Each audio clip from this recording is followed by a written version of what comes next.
है। और इन्होंने कबड्डी केवल कबड्डी के मैदान में नहीं खेली, कबड्डी के मैदान के बाहर भी खेली। आप लोगों को सबको पता है कि किस तरह से खेल के बाद मेडल किसी और देश के लिए अनाउंस हो गया था। फिर इन्होंने सबसे ज्यादा यही लड़ा था वहां पे उनसे, एशियन गेम वालों से, और भारत के लिए मेडल लेकर आएंगे। उसमें पवन भाई को लगभग 1 करोड़ रुपए की राशि मिलेगी। अभी बताया गया कि हरियाणा की इतनी है, फलानी की इतनी है। आप चिंता ना करो, थोड़ा सा टाइम दो, आपको ऐसी पॉलिसी बना के दूंगा कि सारे हरियाणा वाले भी फिर कहेंगे कि दिल्ली की इतने बड़े स्तर के ऊपर मात्र 7 साल के अंदर किसी सरकार ने, मैं नहीं समझता कि गांव देहात के अंदर स्पोर्ट्स इंफ्रास्ट्रक्चर को बढ़ाने के लिए। इसी तरह से अपने 360 गांव जो हैं, अब मैं इसके ऊपर काम कर रहा हूं। मैंने अधिकारियों को आदेश दिया, हम एस्टिमेट बना रहे हैं।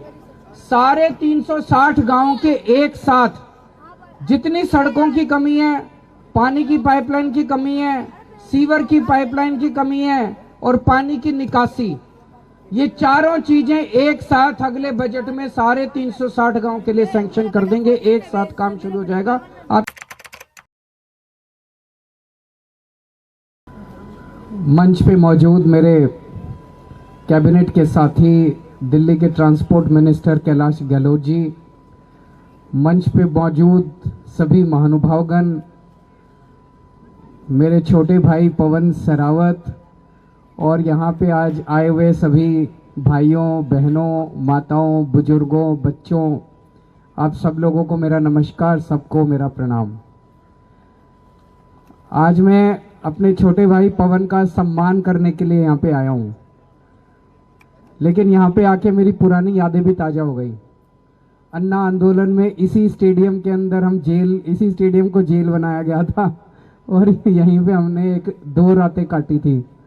तो मेरे को याद आ रहा था कि यहीं बैठ के हम क्रांतिकारी गीत गा रहे थे, यहीं बैठ के हमने रोटी खाई थी रात को। और फिर ऊपर वाले की कृपा हुई, आप लोगों का प्यार हुआ कि इतनी बड़ी जिम्मेदारी आप लोगों ने दे दी। सबसे पहले मैं पवन को बहुत बहुत बधाई देता हूं, उनके परिवार को बहुत बहुत बधाई देता हूं। इतना शानदार काम किया इन्होंने,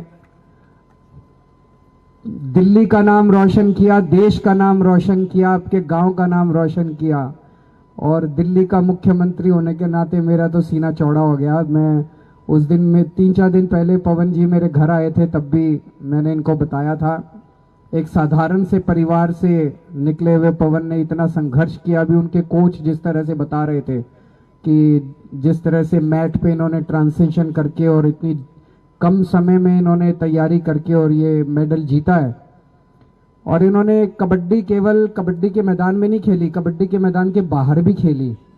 आप लोगों को सबको पता है कि किस तरह से खेल के बाद मेडल किसी और देश के लिए अनाउंस हो गया था। फिर इन्होंने सबसे ज्यादा यही लड़ा था वहां पे उनसे, एशियन गेम वालों से, और भारत के लिए मेडल लेके आया।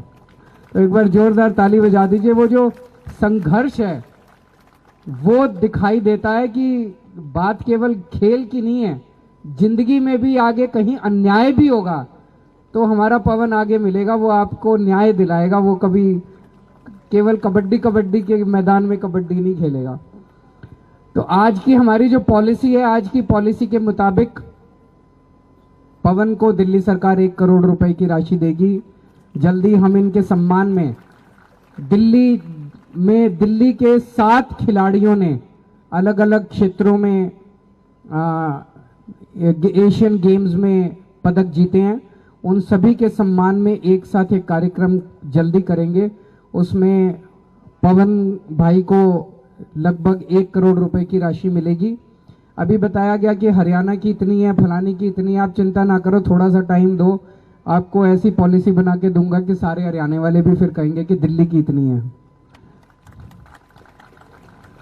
मुझे बेहद खुशी है, यहाँ पे अपने गांव देहात से लगभग 20-25 कबड्डी के खिलाड़ी ऐसे हैं, मेरे को बताया गया है, जो कि देश के, राष्ट्र के लेवल पे भारत के लिए खेल चुके हैं, अंतर्राष्ट्रीय लेवल पे खेल चुके हैं। और 5 अर्जुन अवार्डी हैं।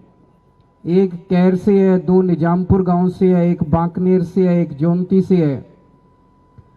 दिल्ली सरकार की, देखो जब आदमी जीत जाता है ना, मेडल ले आता है, तो सारे कोई कुछ इनाम देता है, कोई कुछ इनाम देता है, कोई कुछ इनाम देता है। असली समस्या तो तब होती है जीतने के वक्त, जो खेलने के वक्त जो संघर्ष कर रहा होता है खिलाड़ी मेडल जीतने के पहले, तब बहुत कम सरकारें हैं जब उसकी मदद करने के लिए आती है। जो भी सतपाल जी भी कह रहे थे, दिल्ली में हमने 2-3 किस्म की पॉलिसी बना रखी है। एक प्ले एंड प्रोग्रेस है।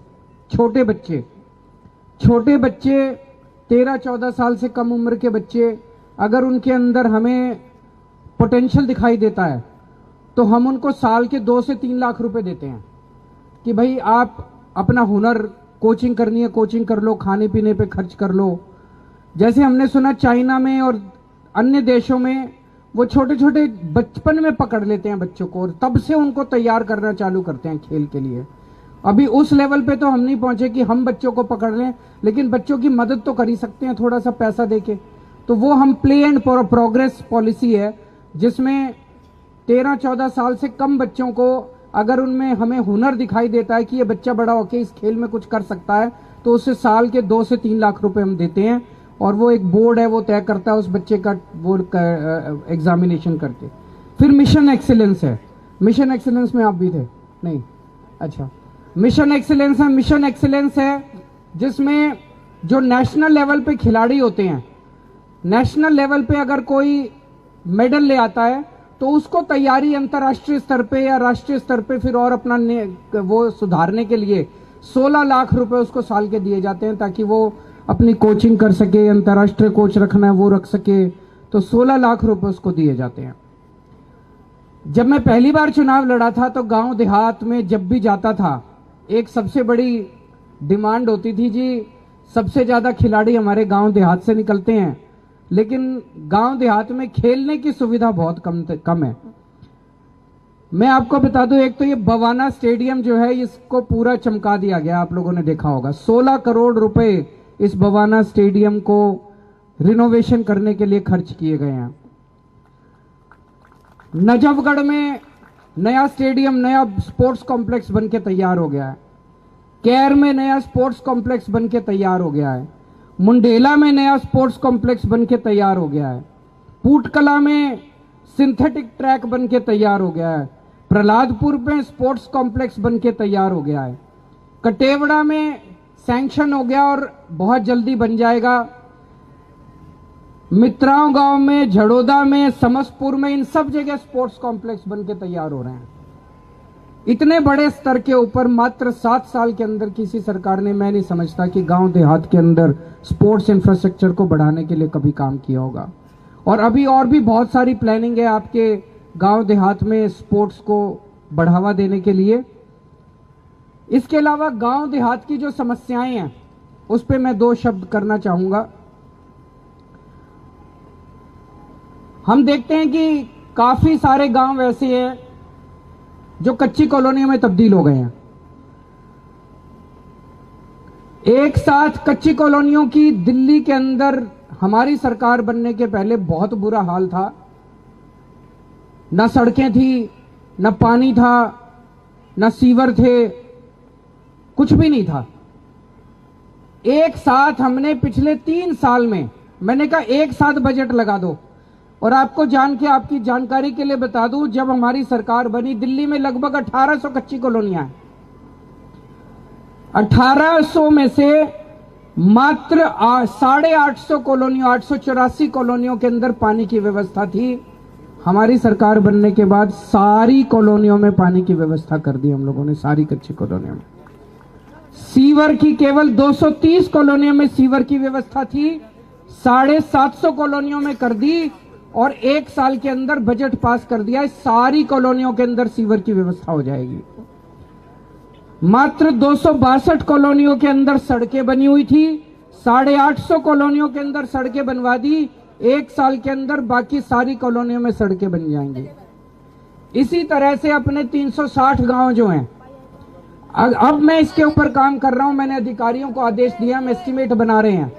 सारे 360 गांवों के एक साथ जितनी सड़कों की कमी है, पानी की पाइपलाइन की कमी है, सीवर की पाइपलाइन की कमी है और पानी की निकासी, ये चारों चीजें एक साथ अगले बजट में सारे 360 गांव के लिए सैंक्शन कर देंगे। एक साथ काम शुरू हो जाएगा। आपकी जो टूटी सड़कें हैं, आपके टूटे सीवर हैं, पानी की पाइपलाइन है, ये सारे काम एक साथ करा देंगे। जब मैं यहाँ आ रहा था मेरे को बताया गया एक कंझावला से कराला और पूट की सड़क बहुत खराब है, इसको भी ठीक करा देंगे। नांगलोई से नजफगढ़ रोड जो है उसका बहुत बुरा हाल है, लेकिन वहां पे पानी की निकासी की समस्या है, तो उसकी पानी की निकासी की समस्या भी ठीक करा रहे हैं और उस सड़क को भी ठीक करा रहे हैं। दोनों के हमने ऑर्डर दे दिए हैं। गांव देहात में धारा 81 और धारा 33 की समस्या रहती है, इसके लिए मैं भी बहुत लड़ा हूं। हमने विधानसभा में भी प्रस्ताव पारित किया था 2 साल पहले, उसको हमने सेंटर में भी भेजा, लेकिन हमारे हाथ में नहीं है, वो केंद्र सरकार के हाथ में है, एलजी साहब के हाथ में है। मेरी तरफ से मैं उनके से बात बीच बीच में उठाता भी रहता हूं, उठाता भी रहूंगा, आपके साथ में संघर्ष करता रहूंगा। यहाँ पे बगल में लिबासपुर में अभी शानदार स्कूल बना है, स्कूल ऑफ स्पेशल एक्सीलेंस। सोचो गांव देहात के अंदर कभी किसी सरकार ने, हमारे से पहले 75 साल में किसी सरकार ने ध्यान नहीं दिया होगा। इतना शानदार स्कूल बनाया है, दूर दूर से लोग इस स्कूल के अंदर अपने बच्चों का एडमिशन कराने आ रहे हैं। और आज जैसे इन्होंने बताया, मंत्री जी ने 990C बस का उद्घाटन किया गया है। बवाना से रिठाला मेट्रो स्टेशन जाएगी और बीच में बरवाला, पूठ खुर्द और प्रहलादपुर गांव भी ये जोड़ेगी रिठाला स्टेशन से।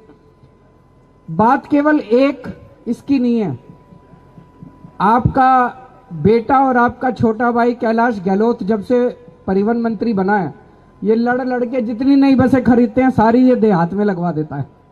तो आपने ये देखा होगा कि जितनी बसें इन दिनों में पिछले 2-3 साल में देहात में लगी हैं, पहले शायद कभी इतनी बसें आपने चलती हुई देहात में नहीं देखी होगी। सबसे कमी तो देहात में ही रह जाती थी।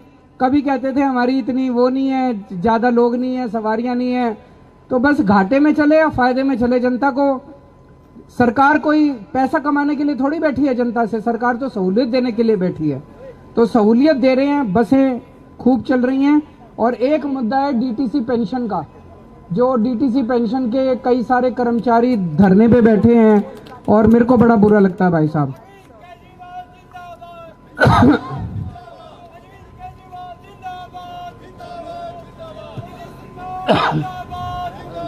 डीटीसी पेंशन के मेरे को बड़ा बुरा लगता है। रिटायरमेंट के बाद बुढ़ापे में इतना बुजुर्ग होके आप लोगों को धरने प्रदर्शन करने पड़ रहे हैं।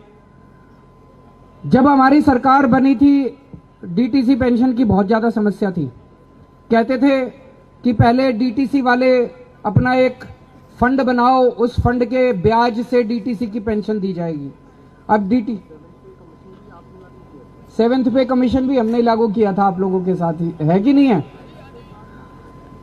हमने एरियर भी दिलवाए थे आपके सारे।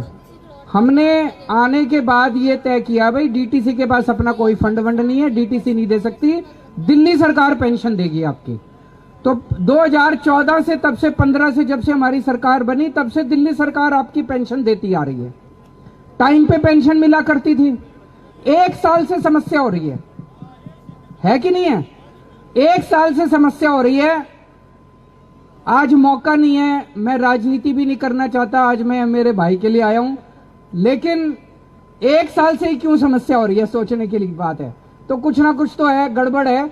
मैं पर्सनली लगा हुआ हूं, आपको यकीन, पिछले हफ्ते में एलजी साहब से भी मिलके आया। मैंने कहा जी ये ठीक नहीं है, डीटीसी पेंशन रोकना ठीक नहीं है किसी की भी, और लड़ाई झगड़े जितने हम कर लेंगे, लेकिन तो एलजी साहब को भी मैंने मना लिया, एलजी साहब मान गए हैं।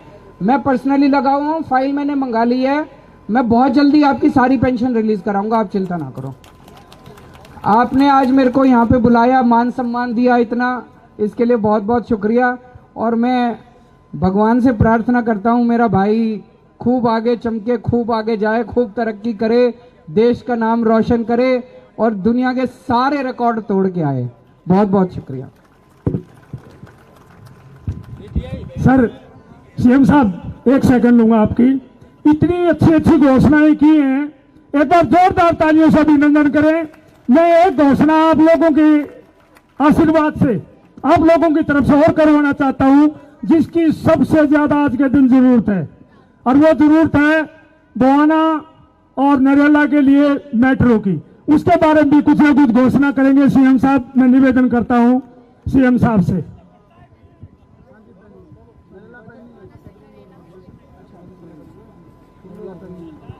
ये मैं चेक कर लेता हूं, अगर जहां भी जिस भी स्टेज पे होगा, मैं तो चाहता ही हूं आपको सुविधा मिले, मैं चेक कर लेता हूं। और है मैं करा दूंगा भाई जी, मैं करा दूंगा, चिंता ना करो। मेरी नॉलेज में अभी कहाँ है ये प्रोजेक्ट, किस स्टेज पे है मेरे को पता नहीं है। मैं चेक करके जहां भी होगा इसको तेजी से करा दूंगा।